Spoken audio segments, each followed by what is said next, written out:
Hello, everyone. Welcome to osquery office hours. Here we are, late November, just about Thanksgiving for those of us in the US. And welcome. I only put an agenda doc up 10 minutes ago, so it's possible people have things they haven't had a chance to say. First section is announcements and highlights. I don't think I've got any. We'll get to that in down agenda. Is it worth mentioning that we merged a BPF fix that was... Nah, I was going to get to that in the 5.1 section. Okay. Okay, never mind. Probably biggest announcement is we merged a BPF fix. We'll probably cut a release for that. Yeah, I was just crashing all the boxes. Yeah, apparently it was a crashy thing.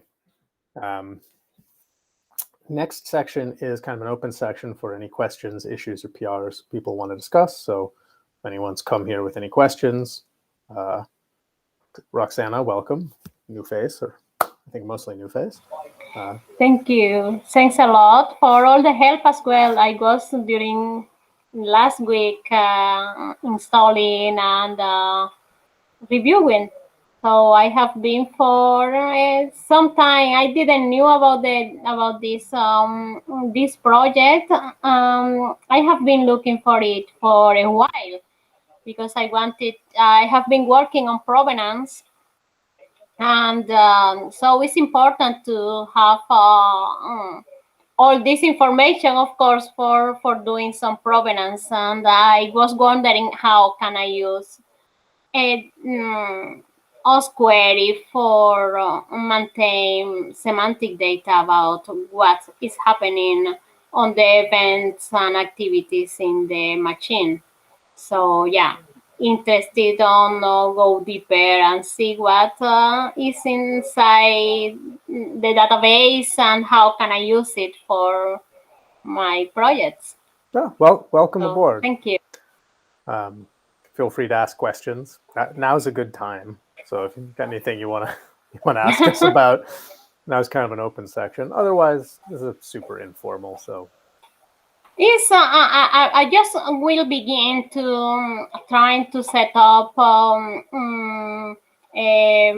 configs for getting events associated with files in the file system.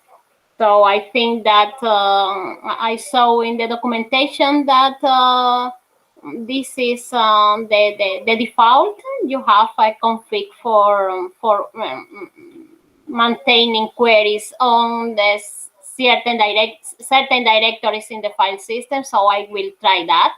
But if you have a short example, a very brief thing that I can test it quickly, I will be doing. And one thing that I will be interested on having very quickly to test it.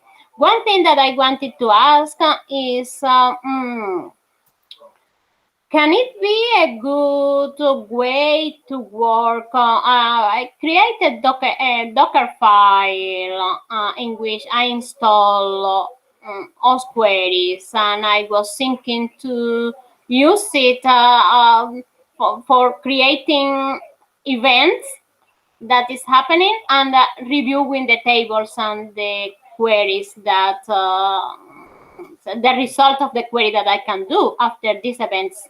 That after I have thrown this event. Is this a good way to do it, or is it better not to have it encapsulated in a Docker file and do it directly in the system? I would generally say you would want to have osquery running directly in the system. Docker can add some weird layers. If you were running on like a Kubernetes environment or in a very clear container-driven environment, you'd have to run the container with the root level permissions, and then it could have visibility into the overall system. I haven't done that, but I'm pretty sure some people do that. More common would be to run osquery at the hypervisor level, so like whatever the host OS is, and then it will have visibility into the host OS to kind of whichever containers bubble it up, however they bubble it up. I don't know if that helps. Yeah, Sure. Perfect. Thank you. Great. Welcome, Nick. If there are no other sort of general questions, we can move to our agenda. The one agenda item that I think we have is whether we want to make a 5.1 release. We had discussed needing to get a 5.1 release out because that would let us get the BPF fix out for people. And the only reason we would wait is if we thought that the M1 stuff was going to land really soon. Otherwise, we'll end up cutting a 5.2 release in roughly a month, 3 weeks or 4 weeks. So I think that's no big deal.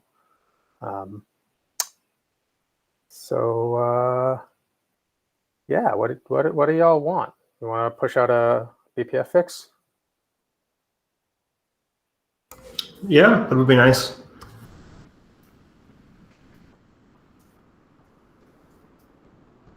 Okay, cut you a 5.1.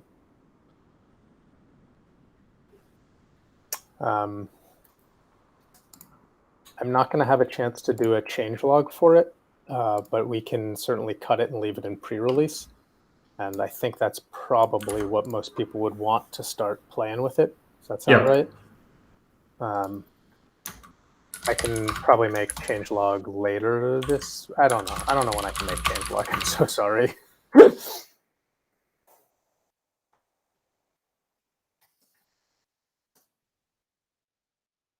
Okay, so we'll cut out 5.1. I'll try and do it tonight. And I'll leave it in pre-release for a while. All right. Let me know if there's anything I can do to help. Probably not. Thank you. I guess I could. Maybe I'll cut a 5.1 if we end the meeting a few minutes early. It's easy enough.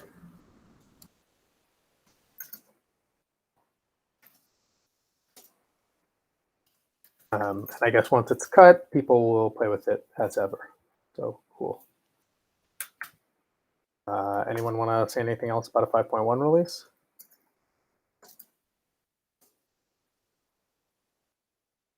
Cool. Apple M1 support. That is still a very big PR. Yeah, so we need a strategy to review it.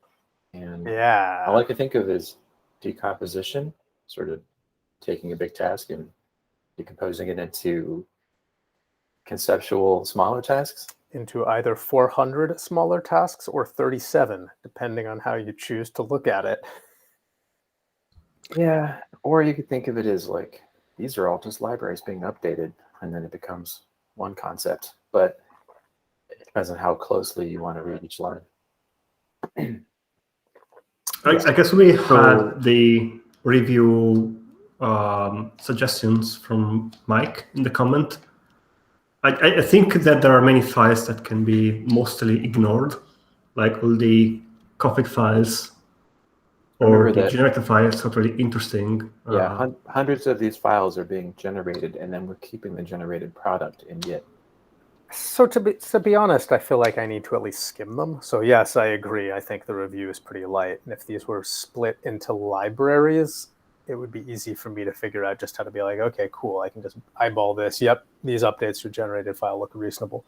The thing that makes it hard is stepping through them one at a time, especially because if you end up needing to do any rebasing or pushing on it, it sort of destroys any visibility history I have.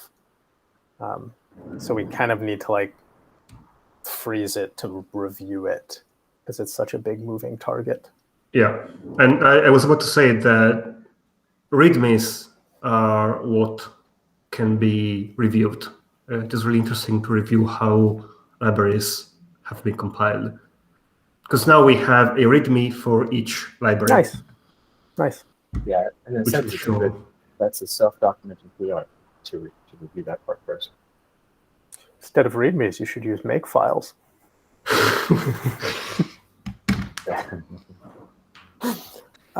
Well, yeah, the README exists because there are manual steps and yeah, you can't really do that fully automated anyway. So this sucks. Yeah, no, you have to look into the library build system, the original library build system, and extract information every time. But yeah, we have really separated each library change in its own commit. So there is a commit for each library that has been changed, ported, updated. And even other kind of changes, they are all grouped by, let's say category. So we have fixed some tables, and there's a fix for each table that has been there's a commit for each table that has been fixed, or there are tests that had to be fixed, and that's the same. Changes for CMake, only like enabling the ability to cross compile and detect the architecture from the CMake option. That is again a separate commit. So I think you can really step commit by commit and look at those. And what you would see are, again, some changes, addition maybe to of a README, changes to the CMake list. There's only a few cases, like I think with Boost and AWS, where we had to do other changes outside of the library workspace, let's say. So that has, for Boost, we had to update some of the osquery core code. So you might want to look there better into, but yeah, otherwise I think they are pretty well contained, each commit.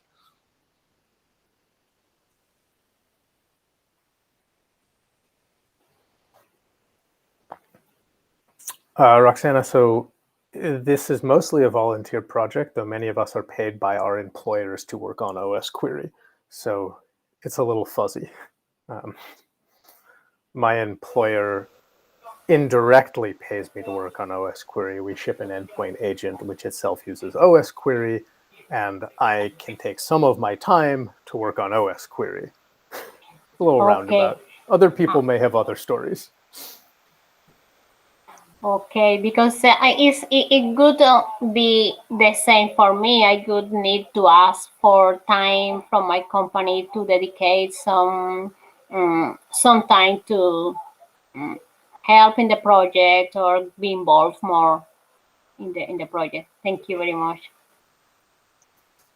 Yeah, and I mean, osquery, the organization doesn't pay anyone directly, but we certainly have many folks in a position like Seth just said, where we work for someone who's got strategic interest in osquery. And some of these folks here are from Trail of Bits, where they're a consulting company that is kind of paid directly by their clients to work on osquery. But again, they're not, they contribute to osquery and they're part of the osquery organization, but they are not the osquery organization. Yeah, it's a little fuzzy, but you're looking at a chunk of the official osquery organization. About half of it's here right now. Okay, thank you. Thank you very much.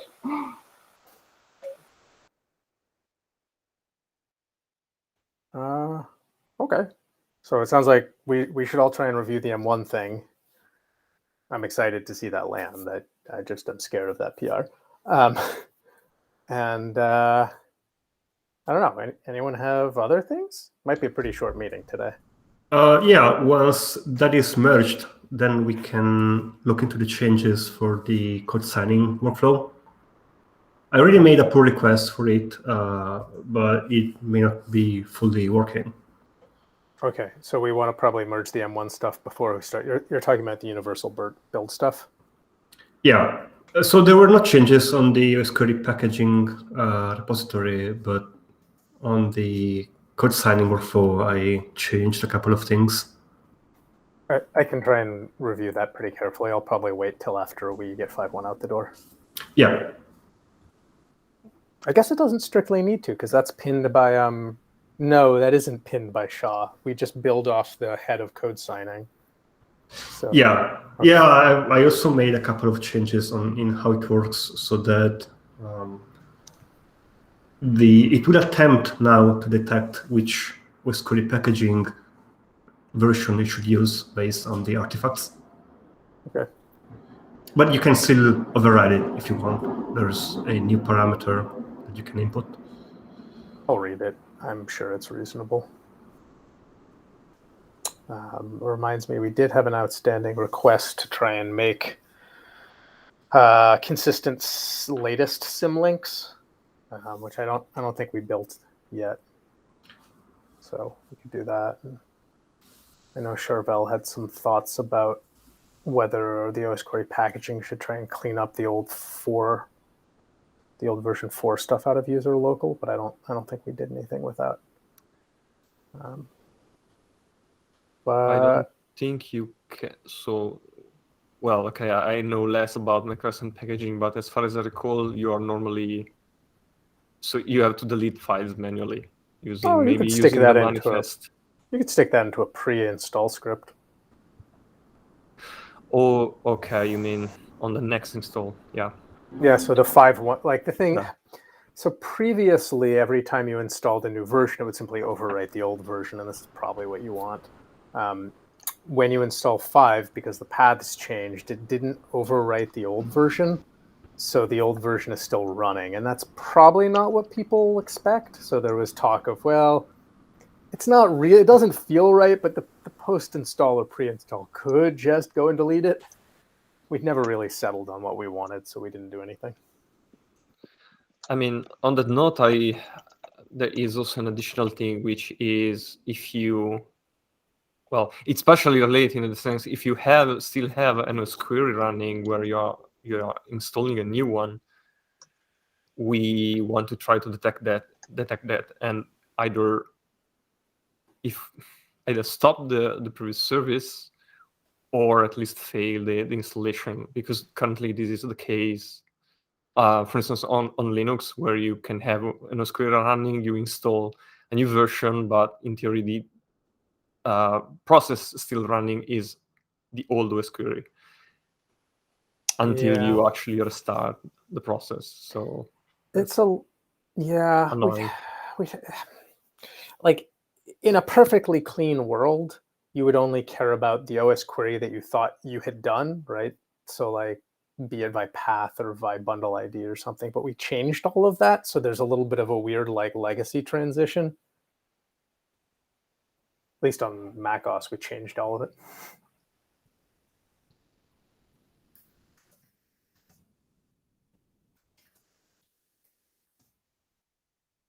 I think we fixed this. I'm sorry, I just don't have it all in front of me. Someone observed that we weren't putting symlinks into the right place on Linux. Did we fix that? Not yet. It was missing the osquery I. Or no, I'm sorry, the osquery D. I think it was not in path. Do we care? We probably care. Yeah. I think it's mostly a user experience thing. Most people that commented there were used to run the osquery D binary directly, maybe with -s. Okay, there we go. This was packaging issue 17.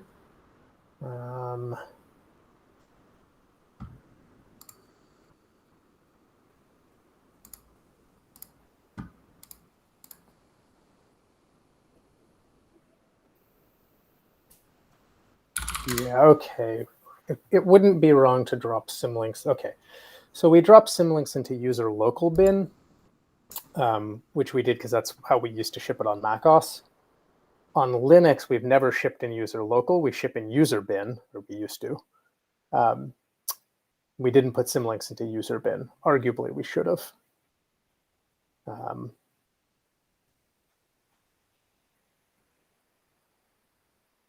Okay, someone has a PR open for this.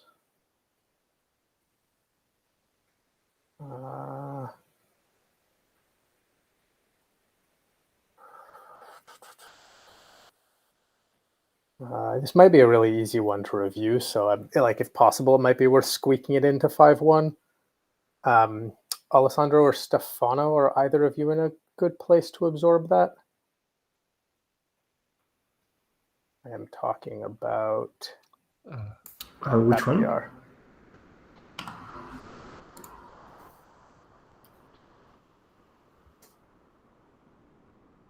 Yeah, we will take a look at it.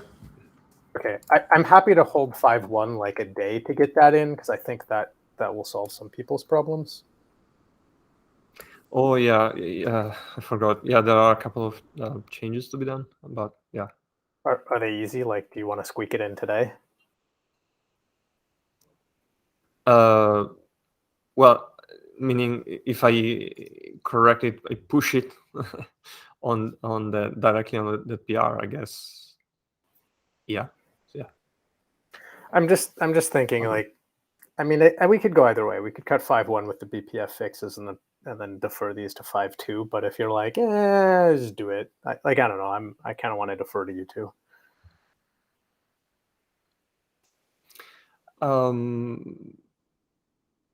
No, I mean these changes. I think they are easy to do, so I can do them. Yeah. I mean it's in the same league as the Windows pack restoring, so Windows query packs restoring. So yeah.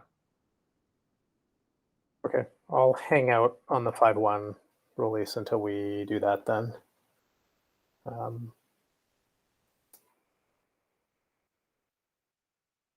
That's probably everything I've got.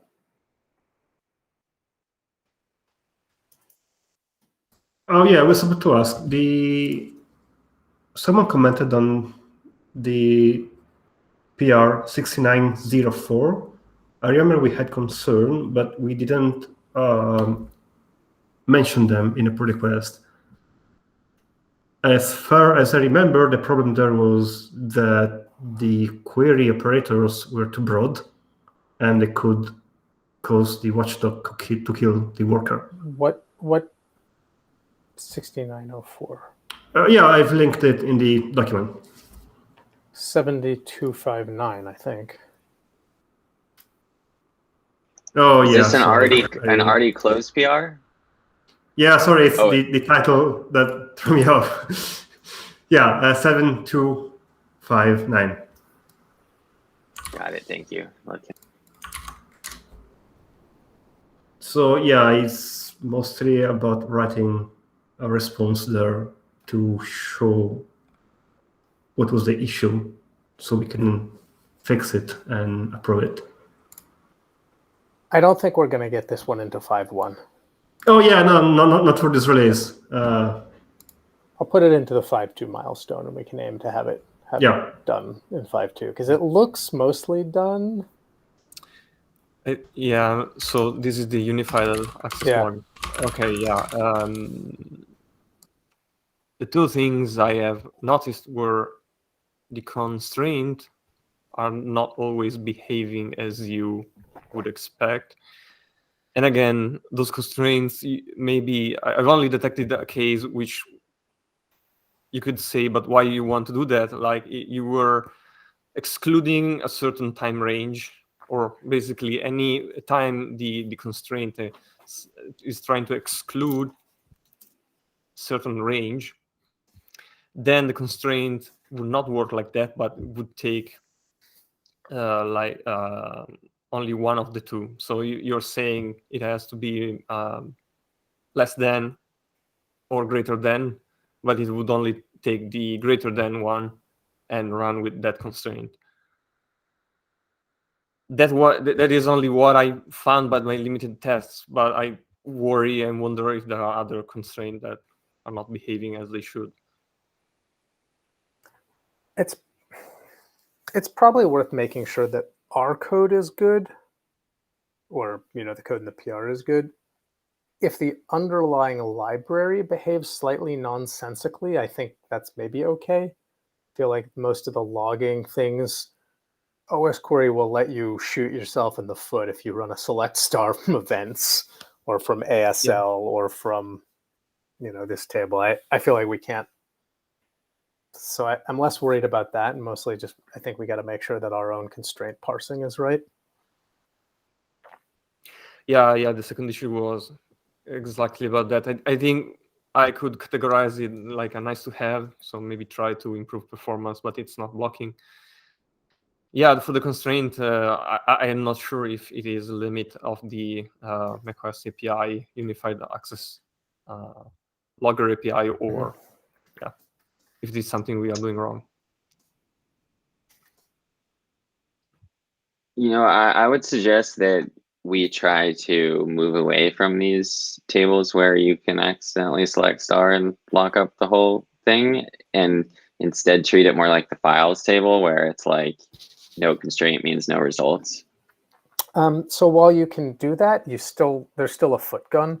Like I'm totally in favor of enforcing some kind of constraint for something like that, or even just saying, you left off, you didn't give us any constraints, so we made up, you get logs for the last 10 minutes or the last hour, right? Or like, who knows? Yeah, But you that would can work always for pass me. some constraints that are like, give me everything that the system generated, right? And you're going to melt it. Yes, but the difference between the default first thing a user would try breaks things versus like something else that's not the first thing the user would try, probably, or it's at least not the most obvious thing breaks things, I think is a pretty big difference as far as usability goes.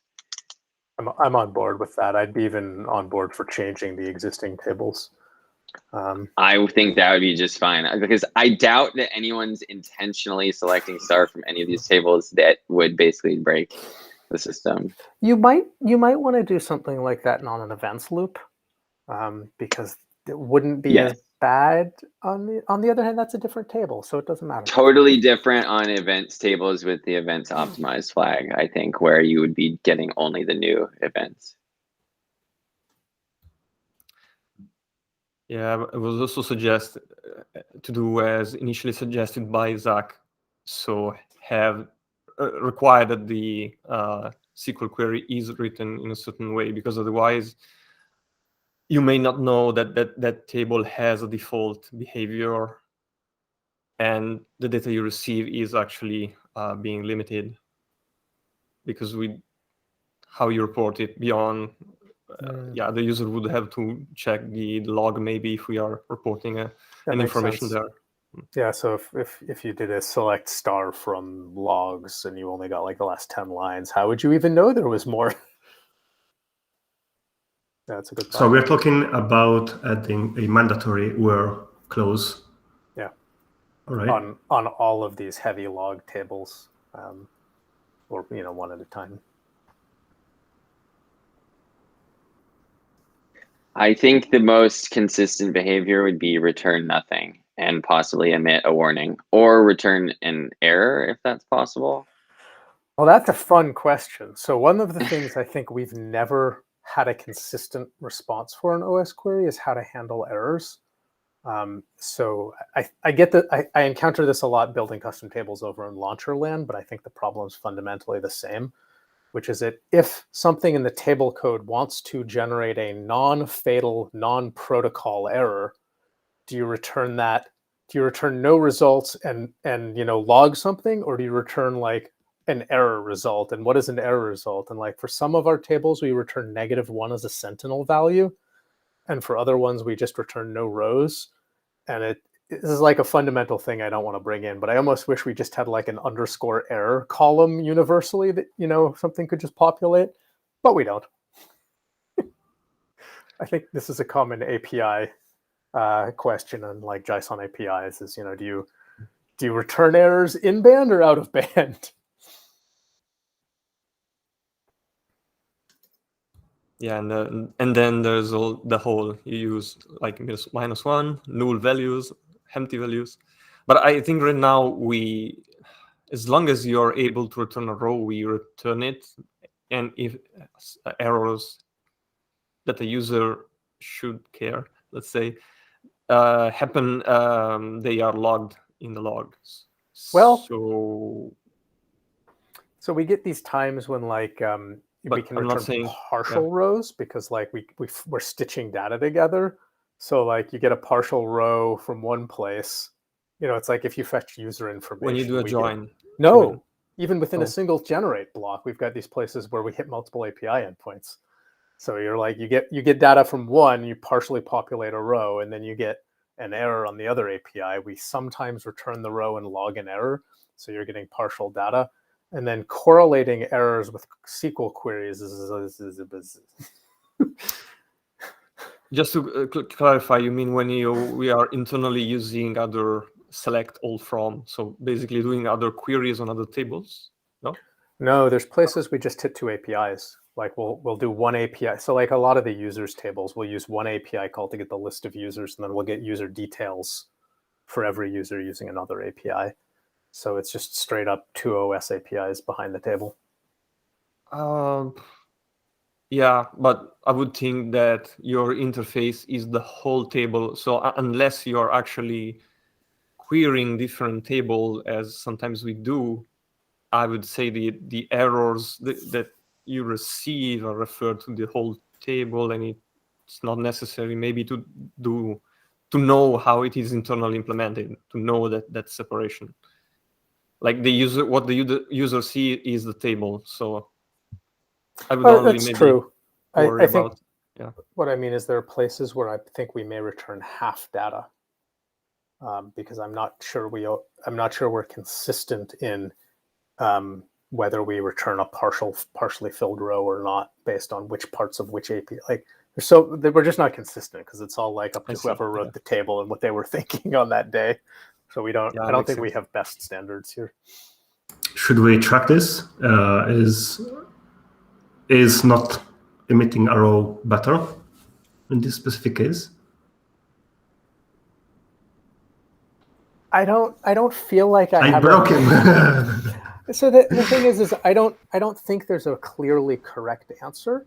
So I kind of don't want to have a ticket hanging out that isn't actionable.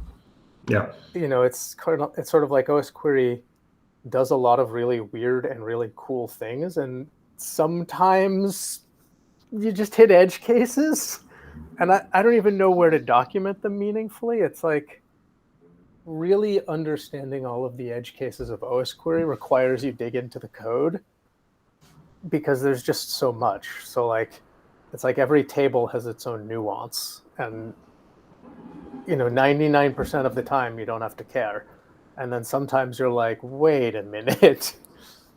Yeah, but is it clear that only half of the data is there?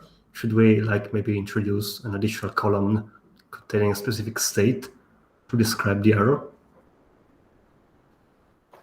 How did you notice that your data was only partially filled? Is it because you were correlating things, or was it self-evident? I haven't seen this in reality. I just see it in the code. Oh, I see. Right. And I'd have to double check too, but I'm fairly certain there are places where we start populating a row based on results gotten, and then if subsequent fetches fail, we'll still push the row back even if we haven't filled it in, because osquery doesn't necessarily know, is this data there's all these questions of what is the semantic meaning of this, so it gets real weird. I don't know, it's kind of just side discussion, I guess. But I've often thought about the idea of whether we should have in-band error reporting and what that might look like. And yeah, no, that is interesting. In my code, I tend not to emit the row if I get specific type of errors.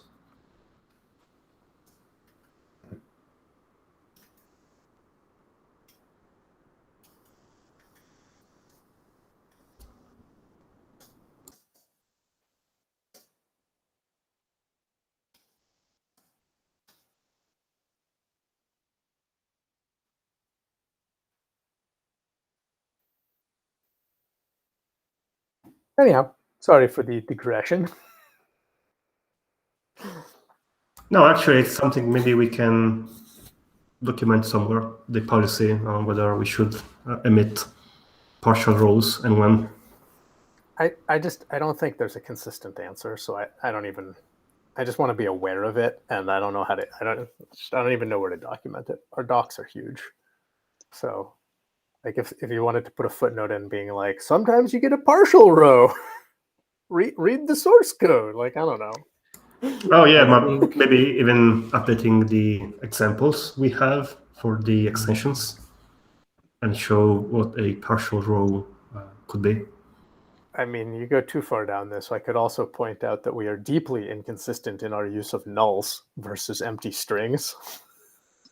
Yeah, but why we can't then document what we want? Well, at least try to do and give a direction about that, so that we don't continue adding on the confusion. No, I mean, it is helpful, I think, for development and, well, even in general, to have an answer. Obviously, for the new code, and if we ever go revisiting the old stuff, a couple of cents, just a big, in my humble opinion. I don't know. Given that this is a security tool, one should probably try to provide every data it can, even if there are errors. But obviously, I mean, maybe I'm doing saying obvious things, but obviously, do not show data that you know it is incorrect. Like, I agree there are in cases theory. where you Sometimes again, you this want is the obvious, partial row, and sometimes you don't, and it depends on the table and what it's trying to do. and value. But yeah, like, let's. So I'm too agreeing that we cannot have a specific choice, and but even saying that no, we are not using a specific choice because it doesn't make sense, I think it is useful, because otherwise maybe someone thinks that, okay, any error, just to simplify my life, any error, I will report -1 in the column or an empty value. And I think stating that we actually really want to be more detailed in that is helpful. And that, yeah, you can have cases where even simply maybe -1 is a valid value for that column. Yeah, So we're super inconsistent. The -1 stuff Yeah. shows up in a lot of the WMI places. We use -1 as a sentinel, which is super confusing the first time you encounter it. Yeah. You're probably right. Like, it would be reasonable. Maybe we even have some docs about like notes for developers and table authors, right? And we can at least just be like, these are some thorny questions. Leave it at that. On that note, I think it would be useful to point at a couple of table implementations to use as source of inspiration when writing new functionalities, as we have seen in the past that some new tables were based on really old code, and then they have to be refactored.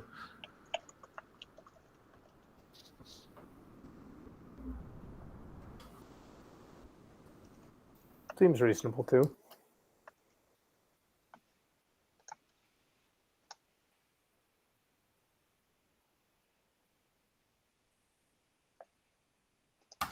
Oh, we discovered something weird, Stefan and I. The artifacts we upload contain both the osquery I and osquery D binaries.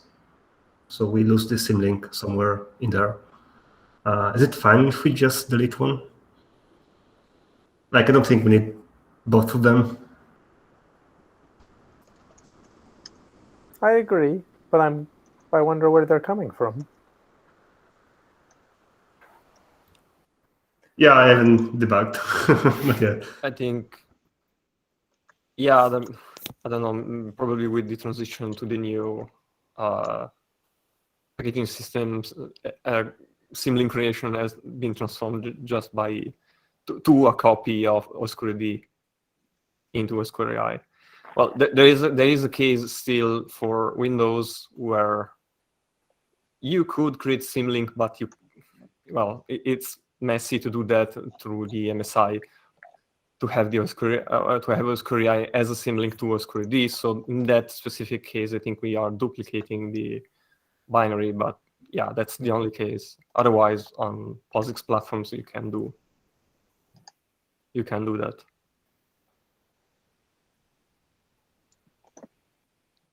I guess where would you add this removal? Like somewhere in the CMake packaging code? So, okay, to be fair, I've only seen it right now inside the package data we create. So that should be in the install directives we have on the osquery side. I haven't checked what's the content actually in the packages. So yeah, I will. Okay, if We you, can I double think check there, but yeah. the only thing I wouldn't want to do is leave both of them as binaries in a package and then like fix it in a post RM. Like that would be Yeah, ridiculous. No, Anything exactly. in a I don't built-in want. packaging seems fine. Yeah, the idea in general was just to if they are ending up also in the packages to reduce their size. So Okay, cool. Yeah. Okay. Another random question about artifacts, but is there any way to make them accessible by logged out users? Because every time we have to send one artifact to like a customer or like any user wants to download them, it's an issue. When we put them on, when they, do you remember for releases? Sorry, I'm pulling up an incognito window. osquery, I think releases are accessible to not logged in users, right? Definitely. Yeah. Yes, Yeah. releases are. And you're saying that artifacts, CI artifacts may not be? Yeah.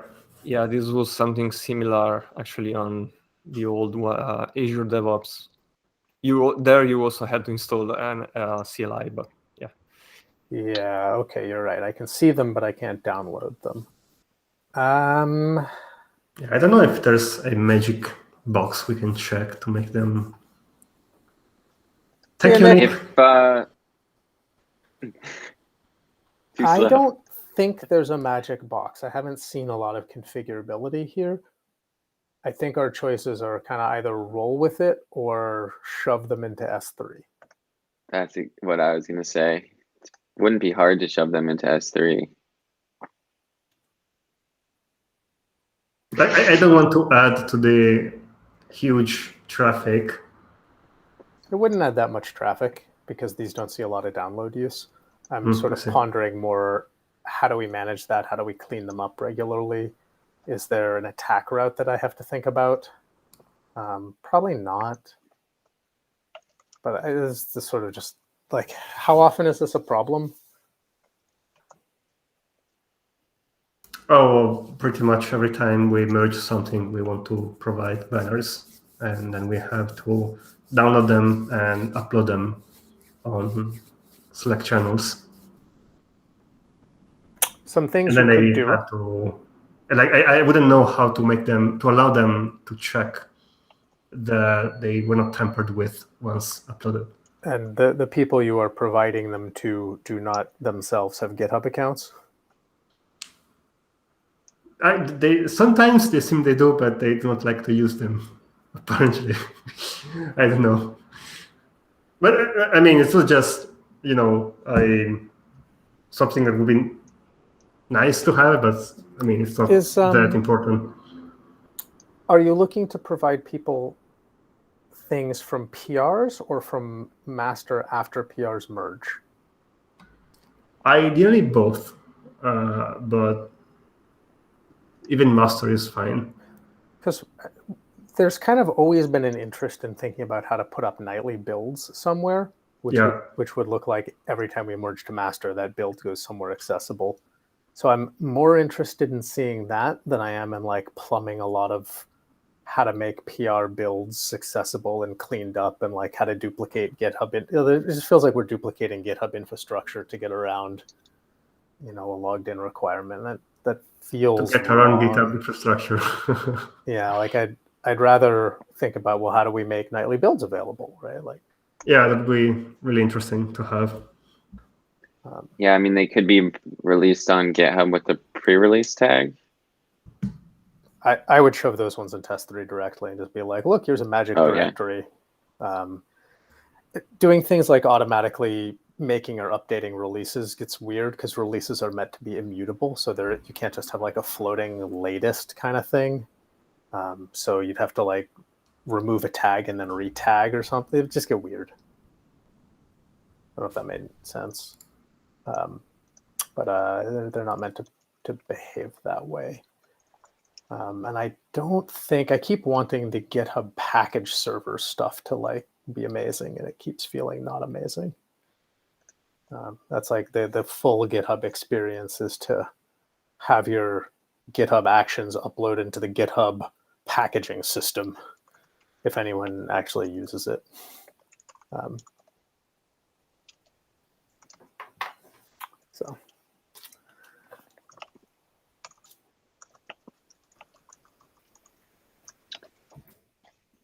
So anyone know if there's a way to like query what file paths are configured for FIM?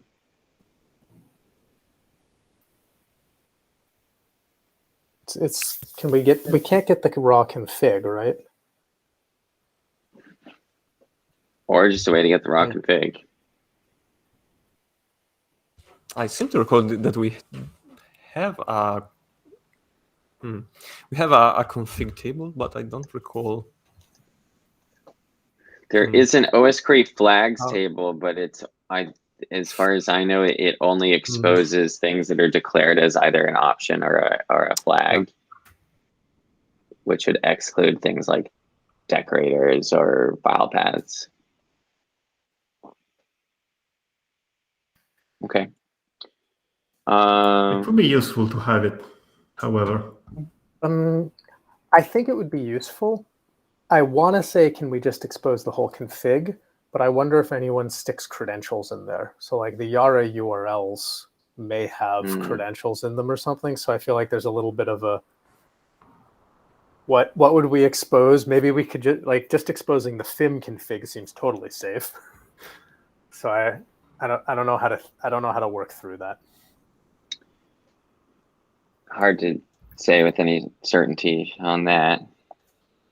So there is no API for that, at least in C++, but I know that if we just send a config plugin request, it will return the configuration with one object per source.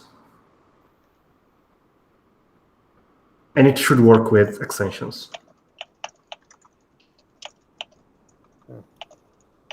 Like, I don't know if it is intended or not, but it works.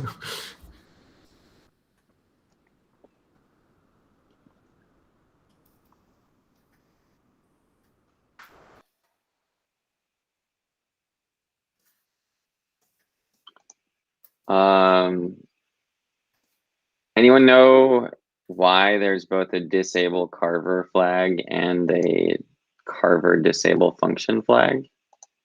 Are they different? I think both need to be turned on for carving to work, but I'm just from a UX perspective, like wondering. I meant, did you go and read their implementations to understand what they do? No, I didn't. Okay. I was just hoping someone might have some idea. I can think of two people who might, and one of them is asking this question. Yeah. I feel like I heard an explanation long ago about there being a difference between them, and like they are, I'm looking now, like they do different things in the code, but effectively they both prevent carves from working. So I don't know. I haven't read the code. Would one of them like allow you to access existing carves, and the other one would like let you set new carves? I agree. The UX is terrible. I'm behind you 100%. Would anyone object to like unifying this behind a single flag? I would have to understand what they're doing before I answered that. Similarly, like there's